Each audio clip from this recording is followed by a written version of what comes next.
Exclusivo Noticentro 1, primera entrega. El expediente sobre la financiación de un peligroso y sanguinario grupo armado vinculado en actos de vandalismo en Bogotá. Los mismos jóvenes son defendidos por congresistas afines al gobierno nacional. Primicia Noticentro 1. Fiscalía indaga traslado de explosivos desde Medellín a Bogotá para actos terroristas y de vandalismo. Utilización de fundaciones fachada para reclutar jóvenes en el sur de la capital del país. Consultamos a la administración distrital y confirma exclusiva de Noticentro 1. Hay financiamiento criminal en la capital, revela alto funcionario del alcalde Carlos Fernando Galán. Políticos opinan ante exclusiva de Noticentro 1. Exigen respuestas y medidas de autoridades por denuncias sobre presunta presencia y financiación de grupo armado en Bogotá. Consejo de Bogotá se pronuncia ante presencia de grupo armado en Bogotá involucrado en actos vandálicos. Advierten reclutamiento de jóvenes en universidades de la capital del país. Agencias de inteligencias internacionales alertan sobre una peligrosa alianza criminal entre el ELN, Irán y el grupo terrorista Hezbollah en la frontera colombo-venezolana. Ministro de Justicia encargado del gobierno Petro, Andrés Hidárraga, denuncia que su celular habría sido espiado por el mismo gobierno nacional. Otro caso de fuego amigo, aberrante, menor de 11 años, es asesinado en medio de un atentado sicarial contra su padre, un funcionario del IMPEC. En las noticias del entretenimiento, los detalles del multitudinario homenaje que se prepara para despedir a Jason Jiménez.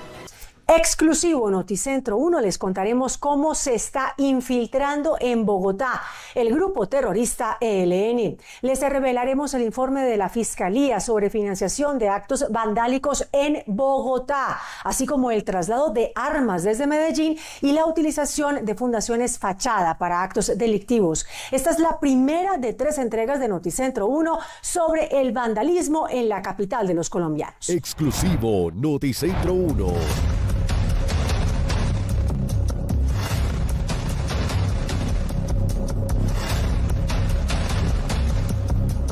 El amplio expediente contra la banda de los Nadie, o los PPP, detalla cómo participaron en ataques a la policía, al transporte público y a la infraestructura de la ciudad de Bogotá.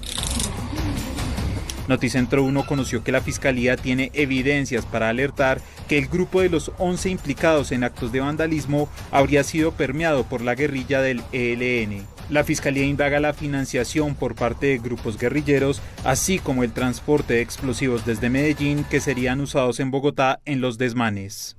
Este grupo presuntamente estaría siendo financiado por personas con vínculos con el ELN y constantemente ustedes presuntamente cambian su nombre como organización. Y es que a lo largo de la investigación ustedes se han hecho llamar FEC, Frente Estudiantil Clandestino, los Nadie, los Arruera y por último PPP, por el pueblo y para el pueblo, para así lograr evadir la administración de justicia.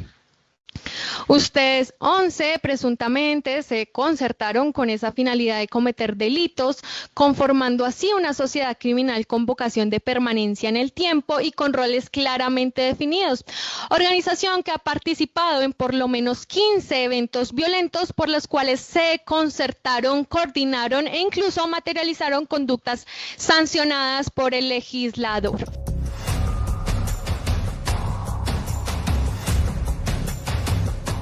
Las acusaciones sobre los presuntos vínculos de la guerrilla con el grupo de vandalismo fueron documentados incluso por un agente encubierto, quien le habló a la Fiscalía sobre encuentros con el grupo guerrillero y reclutamiento en la ciudad de Bogotá, alertas que son indagadas por el ente acusador.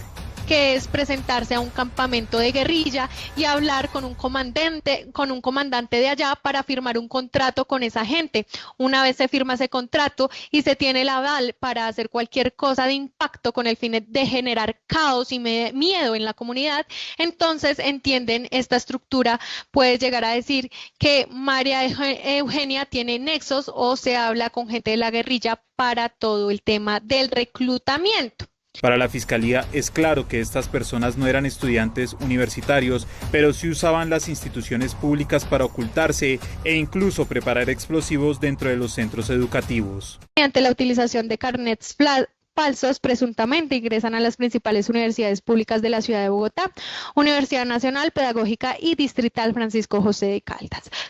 Al ingresar a estas instituciones educativas, ingresan a un baño, a un salón o cerca a una de las puertas de estas universidades con el fin de preparar artefactos. Por otra parte, Noticentro 1 obtuvo en exclusiva la declaración del secretario de Seguridad de Bogotá, quien confirmó que efectivamente hay financiamiento de organizaciones delincuenciales que permiten el adoctrinamiento de jóvenes en busca de generar ambientes de tensión y terror en la capital del país. Tras la revelación del expediente de la Fiscalía sobre la presunta financiación del ELN en actos de vandalismo en Bogotá, el secretario de Seguridad, César Restrepo, afirmó que en el marco de las investigaciones las autoridades tienen certeza de que estos hechos son financiados con recursos que provienen desde la ciudad de Medellín. Dentro de la información que se ha recolectado en todos los procesos de investigación, en el proceso de investigación a través de las diferentes fuentes que hemos recolectado, tenemos certeza de que estos criminales eran financiados con recursos que venían desde la ciudad de Medellín, y adicionalmente que la forma como esta célula funcionaba tiene comportamientos similares a células parecidas en ciudades como Medellín, Cali y Bucaramanga. Por eso hemos emitido unas alertas a esas ciudades para que estén pendientes de cómo se estructuran y cómo las pueden afectar. Aquí lo importante es tener claro que en ninguna ciudad de Colombia ninguno de estos criminales pueda tener la posibilidad de hacerle daño a los ciudadanos. Cabe resaltar que uno de los modus operandi de estos grupos consistía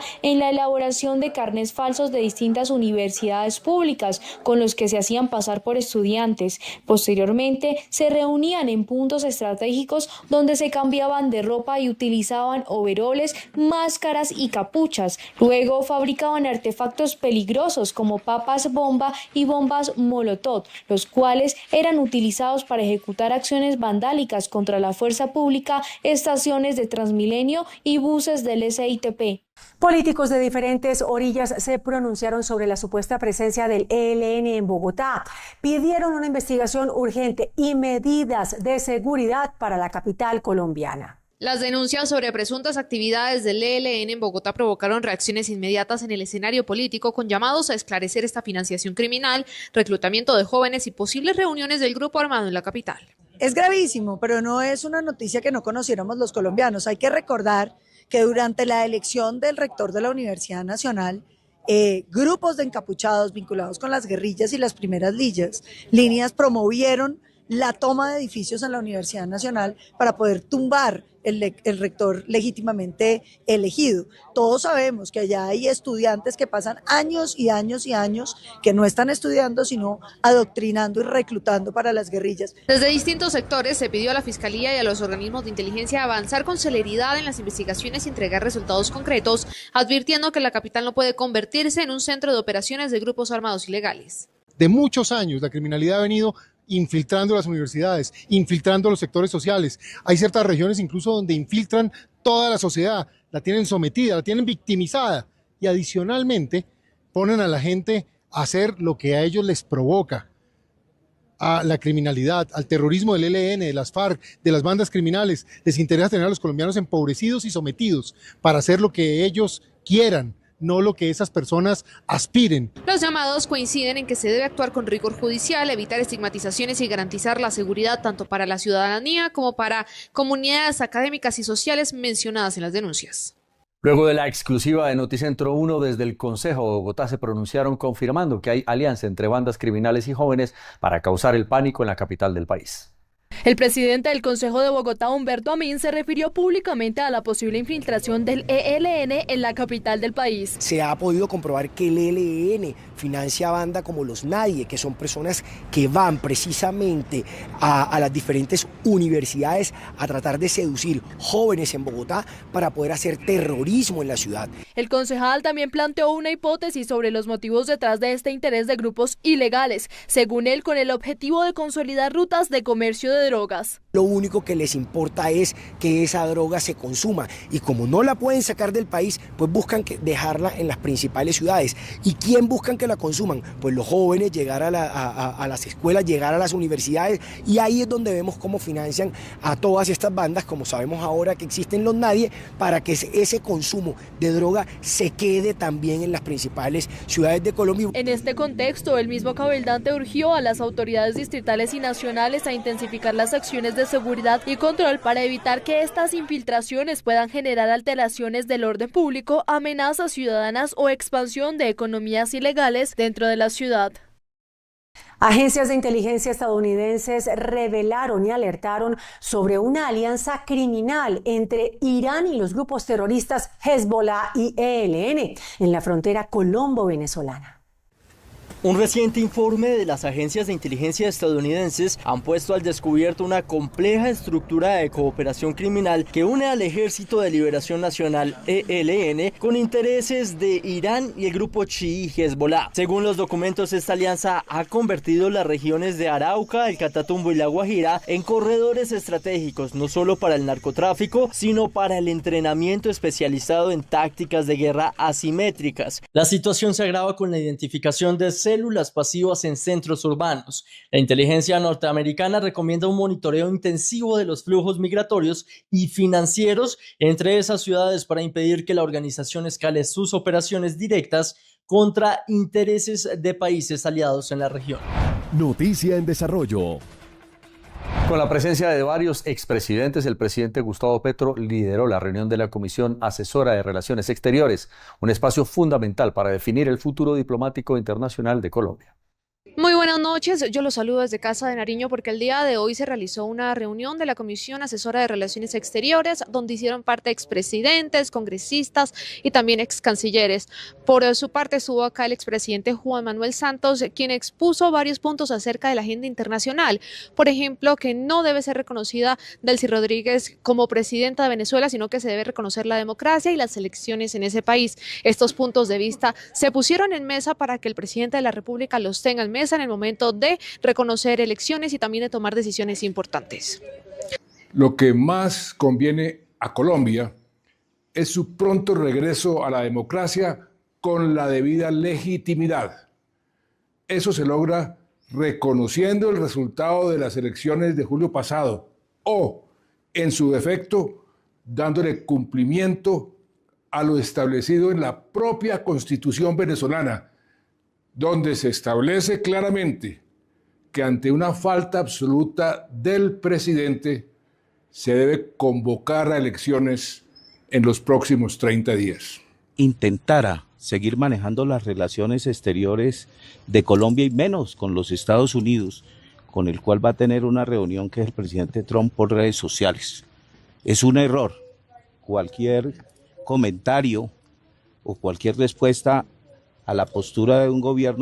Por otra parte, también se habló acerca de la importancia de la reunión con el presidente de los Estados Unidos, Donald Trump, algunos consejos de los exmandatarios y excancilleres para el gobierno y que pueda superar este impasse. La reunión se dará en los próximos días, precisamente la primera semana de febrero. Ana María Celis para Noticentro 1.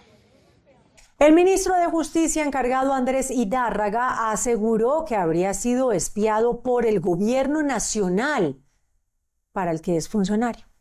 El ministro de Justicia denunció que sus comunicaciones habrían sido interceptadas con el programa Pegasus. Sorprendió advirtiendo que dicha acción se habría hecho desde el mismo gobierno.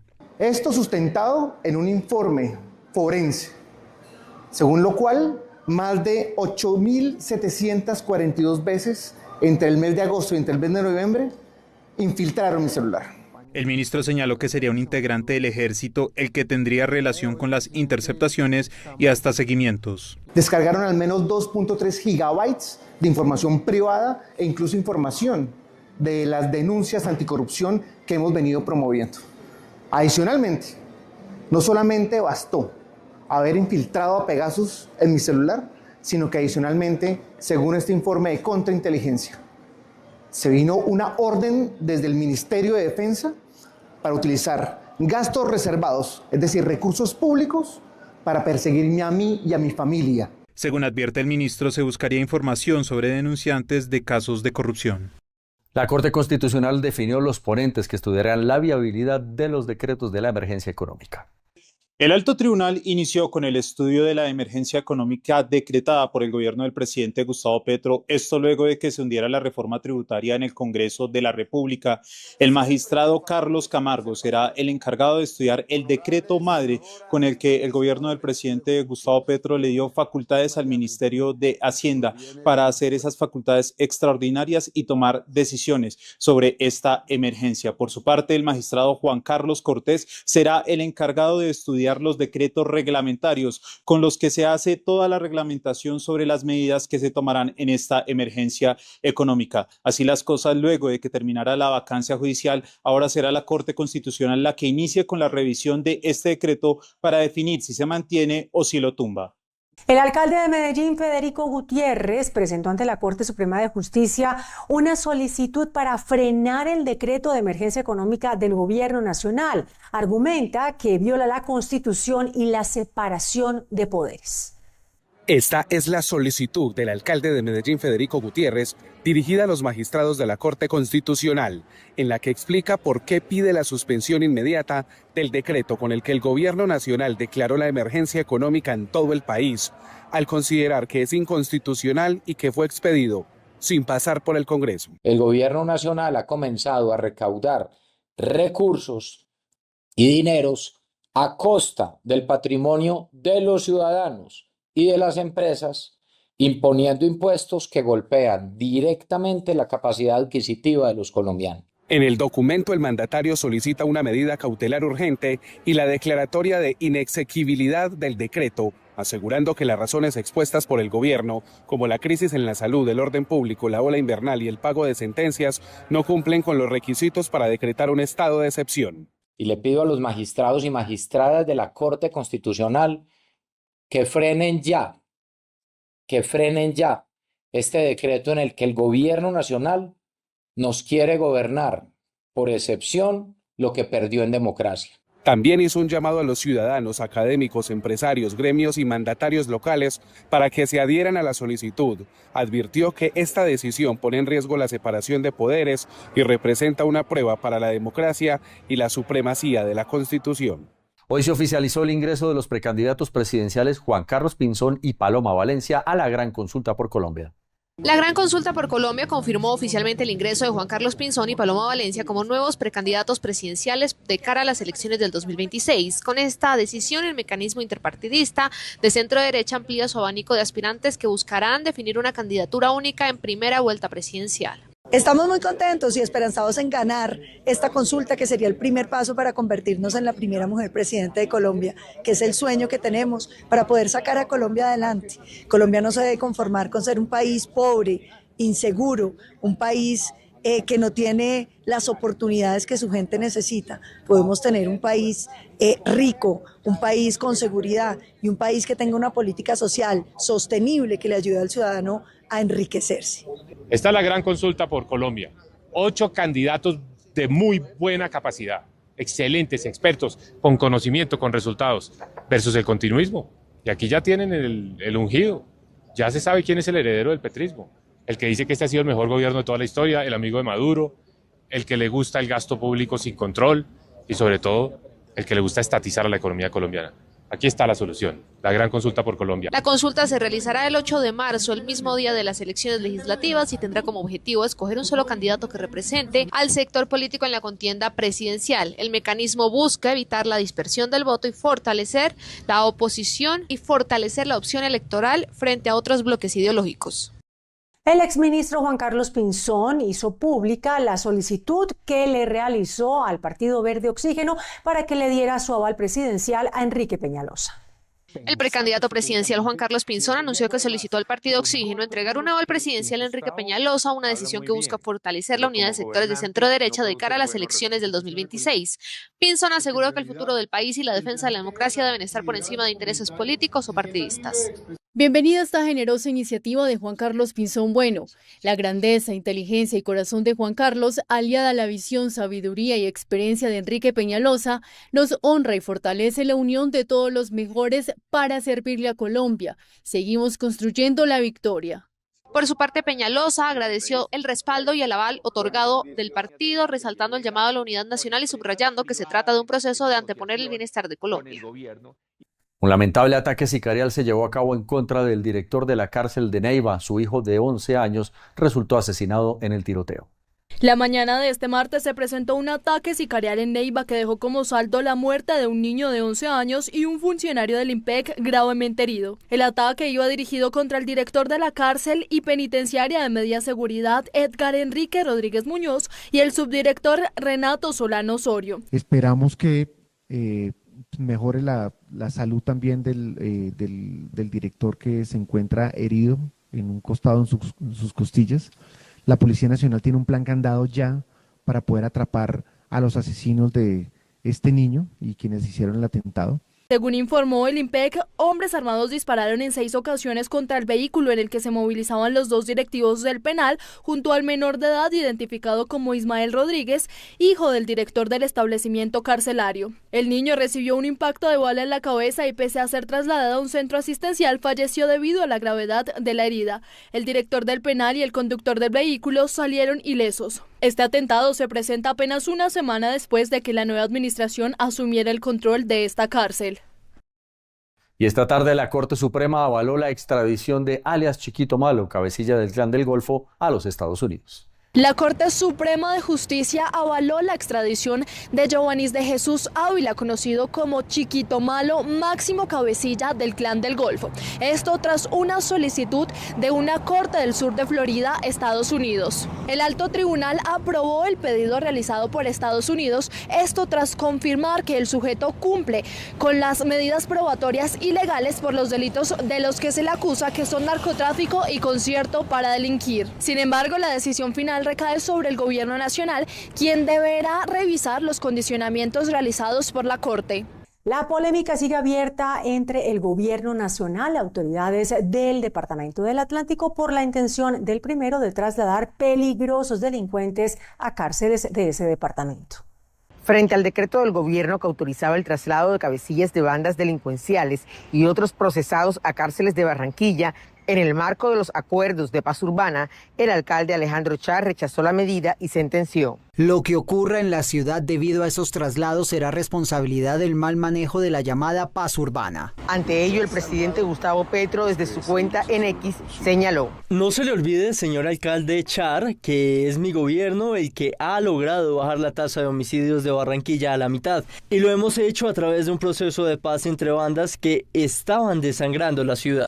Uno de los sectores en Barranquilla más golpeado por las extorsiones y homicidios es el de los comerciantes, quienes también sentaron su voz de inconformismo frente al anuncio del gobierno. He vivido las amenazas, la violencia y la pérdida de seres queridos que el delito de extorsión trae consigo. Frente a lo anterior, el Ministerio de Justicia dijo que se requiere coordinación con todas las instituciones y suspendió por ahora el traslado. Regiones. En el departamento del Valle del Cauca hay alertas por lluvias en 9 municipios. En Buga, una casa fue arrasada por la creciente de un río. Los organismos de socorro en el Valle del Cauca atienden diferentes emergencias como deslizamientos y caída de árboles tras las fuertes lluvias que se han registrado durante los últimos días en la región. Las autoridades en Buga confirmaron que una vivienda terminó siendo arrastrada por la creciente del río Guadalajara. Que afortunadamente tenía un riesgo inminente y había sido evacuada en los últimos días. Una delegación estuvieron presentes en la zona durante la visita, pues se han entregado recomendaciones preventivas a la comunidad. Otros municipios como Cartago, Río Frío y Ginebra también reportan afectaciones. Haciendo un recorrido por cada uno de ellos. Ya se hizo el Distrito Especial de Buenaventura midiendo afectaciones y verificando cuáles son las personas que se han visto afectadas. 4 de los 42 municipios del Valle del Cauca han declarado calamidad pública por estas emergencias. Popayán confirmó que comenzó a regir el alza en los servicios del transporte público. La noticia no fue bien recibida por los usuarios. Mediante decreto y luego de acuerdos con el gremio transportador, la Administración Municipal de Popayán autorizó el incremento de 200 pesos en la tarifa de transporte público urbano tipo colectivo. Para el incremento se tiene en cuenta un análisis de la canasta de costos. Es importante anotar que existe una tarifa técnica que es el resultado de este análisis de la canasta y también la tarifa al usuario. Es importante pues destacar que la tarifa técnica está muy lejos del valor de la tarifa al usuario y el incremento pues es necesario precisamente para ir disminuyendo esa brecha en lo que es una positiva transición al sistema estratégico de transporte público para la ciudad de Popayán. Con este aumento de tarifa, el costo por persona sería de 2.800 pesos, lo que genera rechazo entre los usuarios al considerar que el parque automotor no es el mejor. De manera suerte que los colectivos no les arreglan, no les hacen mantenimiento y fuera de eso le suben el transporte como así sin son ni ton. Es de señalar que propietarios de buses y busetas encargadas del transporte público han solicitado que en el segundo semestre del año se aplique un nuevo ajuste tarifario. En el departamento de Risaralda, los hospitales públicos anunciaron que suspenderán el servicio de 3 EPS a sus pacientes por demora en los pagos. Un ultimato le dieron los 15 hospitales que hacen parte de la red pública del departamento de Risaralda a la nueva EPS, ASMEDSalud EPS y Pijao Salud por los no pagos de cartera y el incumplimiento de compromisos adquiridos en meses anteriores. Los hospitales le suspenderán servicios a estas EPS desde el próximo 16 de enero y afectará a más de 400.000 usuarios. Las empresas sociales del Estado no tendrían cómo continuar, de hecho ya hay pacientes que están atrapados en la baja complejidad porque no cuentan la nueva EPS, ASMEDSalud y Pijao Salud con servicios de oncología, servicios de salud mental. Los voceros de los hospitales aseguran que solo estas EPS le deben más de 116.000 millones de pesos. No están respondiendo a a todos los compromisos y la responsabilidad que tienen de giro de recursos para nuestra institución y desafortunadamente pues llega un momento en el que ya no damos más abasto y pues toca tomar decisiones para poder contrarrestar, esta situación crítica. Para los gerentes de los hospitales, desde que estas EPS fueron intervenidas por el gobierno nacional, la situación se agravó. Pero sí tenemos que empezar a suspender servicios esenciales como lo son consulta externa, servicios de imagenología y tomas de laboratorio, en especial para la nueva EPS, que en este momento es la que genera mayor incumplimiento con los pagos. Esperan los gerentes que antes del 15 de enero, estas EPS paguen las deudas que cada día aumentan en el departamento. Tras 10 años de demoras, hoy celebran la apertura de la clínica en Canapote, en la ciudad de Cartagena. Con una infraestructura de primer nivel y atención de 10 especialidades, abrió sus puertas el Hospital de Canapote, el centro asistencial público más importante de la zona norte de Cartagena. Estamos hablando que vamos a tener 9.010 camas disponibles para la ciudad de Cartagena. Es una cifra que nos va a ayudar mucho para todo el tema de ocupación hospitalaria. Estamos hablando que vamos a tener 45.000 consultas externas este año. Aunque el proyecto había empezado en 2015, diferentes problemas financieros y dentro de la ejecución habían imposibilitado su terminación, lo que aumentó la inversión a más de 26.000 millones de pesos. Hoy esta obra beneficiará a más de 40.000 cartageneros. Nos dolía, personas que se enfermaban acá en las comunidades tenían que ser trasladados a otras partes, muchos perdieron la vida en esos traslados y fueron más de 11 años sin la prestación de este servicio, así que para nosotros esto es una alegría, una felicidad. El edificio consta de 4 pisos y un área de 4.171 metros cuadrados. La comunidad ya puede contar con servicios de odontología, psicología, pediatría, medicina general, entre otros. Luego de los acontecimientos del 3 de enero en Caracas, que culminaron con la captura de Nicolás Maduro por parte de Estados Unidos en norte de Santander, el puente Simón Bolívar se ha convertido en un escenario de vigilia y de esperanza. Bajo el rigor climático de la zona limítrofe, el puente internacional Simón Bolívar se convirtió anoche en el epicentro de un reclamo que trasciende lo humanitario para convertirse en una crisis diplomática de primer orden. Decenas de familias se congregaron en una vigilia que iluminó con velas el principal paso fronterizo, elevando una exigencia tajante a la administración de transición en Caracas: la repatriación inmediata de los ciudadanos colombianos que permanecen en el sistema penitenciario venezolano. Mi papá pasó esta frontera el 5 de septiembre en silla de ruedas y inclusive está ahorita en enfermería ya en la cárcel. Hasta las últimas horas del 12 de enero, las métricas de liberación muestran una brecha significativa.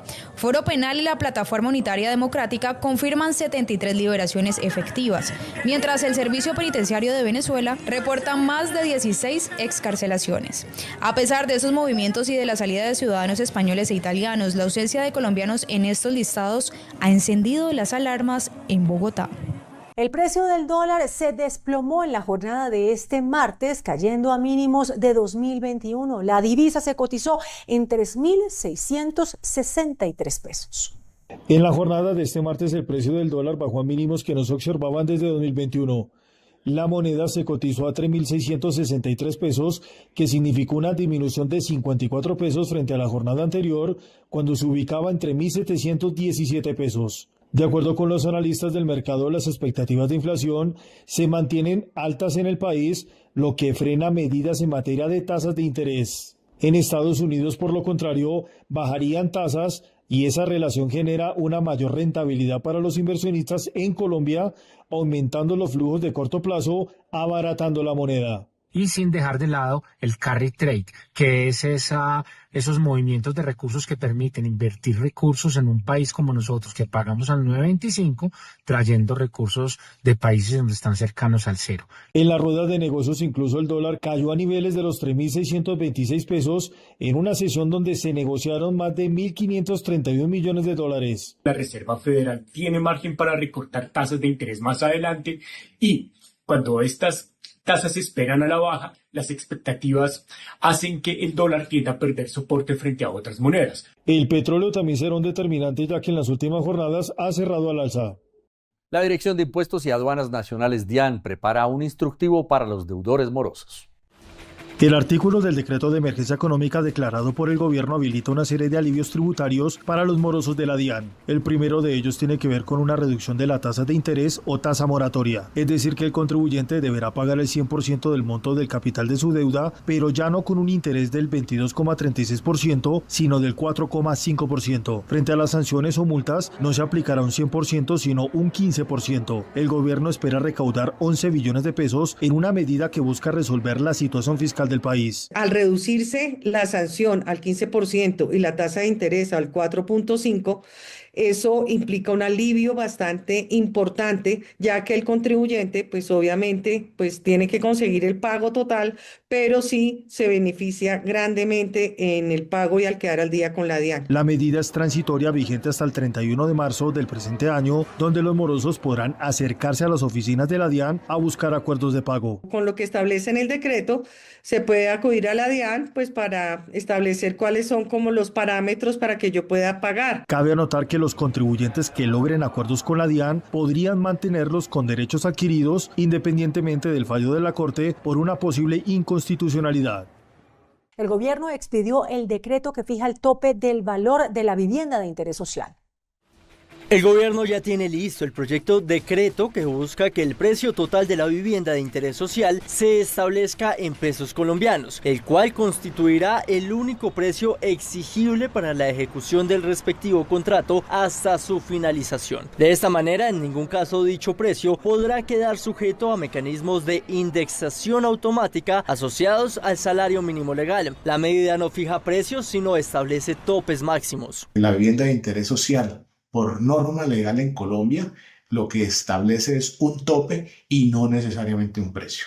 La circular 04 de 2024 invitó a los constructores a establecer los precios en pesos y lo que se piensa hacer ahora por parte del gobierno es también motivar a que los precios sean definidos en pesos. Es de anotar que dicho tope general del valor es de 135 salarios mínimos. El mismo artículo establece claramente que es la vivienda que está por debajo, es decir, que no exceda ese valor. No significa que define el precio, sino al contrario, establece un tope. El gobierno reitera que la medida busca proteger a los compradores para que tengan precios justos. Un grupo de trabajadores de Ecopetrol pide suspender la elección de su representante en la junta directiva de la compañía por presuntas irregularidades. Por medio de una acción de tutela, un grupo de trabajadores de Ecopetrol pidió frenar el proceso de elección del representante de los empleados ante la junta directiva por presuntas irregularidades en el proceso. Según los colaboradores, la empresa modificó de forma unilateral el cronograma electoral, afectando el derecho a elegir y ser elegido, así como la igualdad de condiciones entre los candidatos. Por eso hemos acudido al juez de tutela para que suspenda de manera provisional este proceso y Ecopetrol nos garantice a nosotros los trabajadores que vamos a desarrollar un proceso transparente con igualdad de condiciones para todas y todos, tanto candidatos como trabajadores. De acuerdo con la tutela, Ecopetrol había fijado desde el 16 de diciembre de 2025 un calendario que establecía la votación para los días 22 y 23 de enero de este año, lo que permitía a los trabajadores conocer los perfiles y propuestas de los aspirantes. Sin embargo, el pasado 9 de enero la compañía anunció cambios en el calendario, cerrando de manera anticipada la revisión de candidaturas y adelantando la votación, situación que según los trabajadores impide una decisión informada por parte de los electores. En Noticentro 1 llegó la hora de conocer los indicadores económicos. La tasa representativa del mercado que regirá para mañana miércoles será de 3.663 pesos con 24 centavos. Los profesionales del cambio compran la divisa promedio entre 1.760 pesos y la venden entre 1.810 pesos. Un euro cuesta 4.331 pesos con 40 centavos. La libra de café en Nueva York se cotizó a $3 con 60 centavos. El precio interno se cotizó a 2.633.000 pesos la carga. El barril de petróleo WTI se cotizó en $61 con 10 centavos. La referencia Brent para Colombia se cotizó en $65 con 45 centavos. El índice de capitalización de la Bolsa de Valores de Colombia subió 1,05% a 2.236 puntos. Este 13 de enero ha sido una jornada marcada por la despedida y el recuerdo de Jason Jiménez. En horas de la mañana, el cuerpo del artista salió de una funeraria en el occidente de Bogotá rumbo al norte de la ciudad, donde familiares y amigos más cercanos le rindieron un homenaje privado previo al gran acto de despedida que se realizará mañana 14 de enero en el Movistar Arena. La expectativa por ese tributo masivo es alta. Se espera la asistencia de más de 10.000 personas en 2 turnos, uno de 12 del mediodía a 4 de la tarde y otro desde las 6 de la tarde hasta las 10 de la noche, ambos con entrada gratuita. Este será un evento que reunirá a artistas, colegas y fanáticos para despedir al ícono de la música popular. Durante el día, cientos de seguidores se congregaron para solidarizarse con la familia del cantante.